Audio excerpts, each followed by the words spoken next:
बिस्मिल्लाहिर्रहमानिर्रहीम। अस्सलाम वालेकुम वरहमतुल्लाह। मैं हूं डॉक्टर मोहम्मद सत्तार अहमद। आज की जो हमारी वीडियो है बहुत ही कारआमद उन भाइयों के लिए जिन्होंने कबूतर रखे हैं, पिजन से मुतल्लिका ये हमारी वीडियो जो है आपकी बड़ी ही कारआमद होगी। तो आम तौर पर आपने देखा होगा, एक तो आम जो पिजन पॉक्स है, चीचक की बीमारी कबूतरों में अक्सर आपने देखा होगा, उनकी आँखों के ऊपर जो है वो दाने बन जाते हैं। ये जो इनकी बीक है, चोंच है, उनके ऊपर या फिर टांगों के ऊपर। और जो दूसरी बड़ी ही आम कॉमन बीमारी जो चिक्स होते हैं, कबूतर के छोटे बच्चे जो हैं, उनके अंदर अक्सर आपने देखा होगा मुंह जो है अंदर से वो पक जाता है, अंदर जो है फंगस हो जाती है। फंगस लगने की वजह से, फंगल इन्फेक्शन होने की वजह से जो कबूतर के बच्चे हैं ख़ास तौर पर, और शादो नादर बड़े कबूतरों में भी ये होती है लेकिन कम होती है।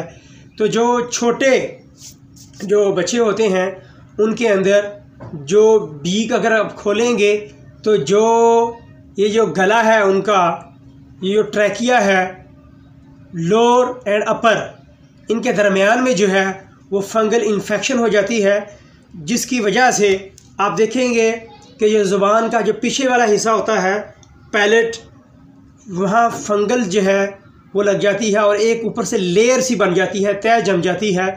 जब ऐसा हो जाता है तो बाद में क्या होता है, नीचे वाला जो म्यूकोज़ा होता है वहाँ पे वूंड, ज़ख़म होना शुरू हो जाते हैं। और अगर आप केयर ना करें तो आपका कीमती जो चिक्स है वो ज़ाया हो सकता है। विदिन 5 to 6 डेज़ आपका जो कबूतर है, जो उसका जो बच्चा है, वो ज़ाया होने के चांस होते हैं। तो मुँह खोला आपने देखा, एक तो आप देखेंगे जो दाना आप देख रहे हैं उसको दे रहे हैं, वो अंदर उसके जो क्रोप एरिया है, क्रोप के अंदर जाता ही नहीं।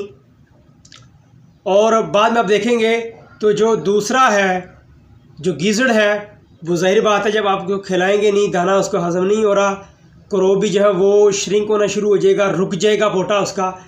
तो आपने क्या करना है, सबसे पहले उसका जो माउथ है उसको आपने खोलना है। जब मुंह खोलेंगे, अंदर का जो एरिया होगा इन्फेक्टेड, वहाँ पे आपने स्वैब जो है वो कॉटन स्वैब बना लें, आप 7 स्टिक लगा लें, तो अच्छी तरह जो है उसको आपने रिमूव करने की कोशिश करनी है।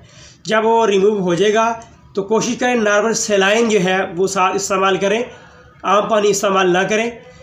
तो नॉर्मल सेलाइन से जो है इसको अच्छी तरह वॉश करें, बाद में ग्लिसरीन जो है वो लगाएं, एंटीबायोटिक का जो है जो सिरप आ रहा है वो पिलाएं। नीलस्टैट एक आम मिलने वाला शरबत है, आप 1 से 2 जो उसके कतरे हैं वो मुंह में डालें। विटामिन ई जो है इसके कतरे आ रहे हैं, आप इसको वो पिला दें, तो इससे जो है वो इंशाल्लाह आपका कबूतर जो है वो बहुत जल्द ठीक हो जाएगा। लेकिन आपने ये जो मेडिसिन बताई 3 से 5 दिन जो है इसको लाजमी कंटिन्यू करना है, तो इंशाल्लाह अल्लाह खैर कर देगा। बहुत शुक्रिया। अस्सलाम वालेकुम वरहमतुल्लाह।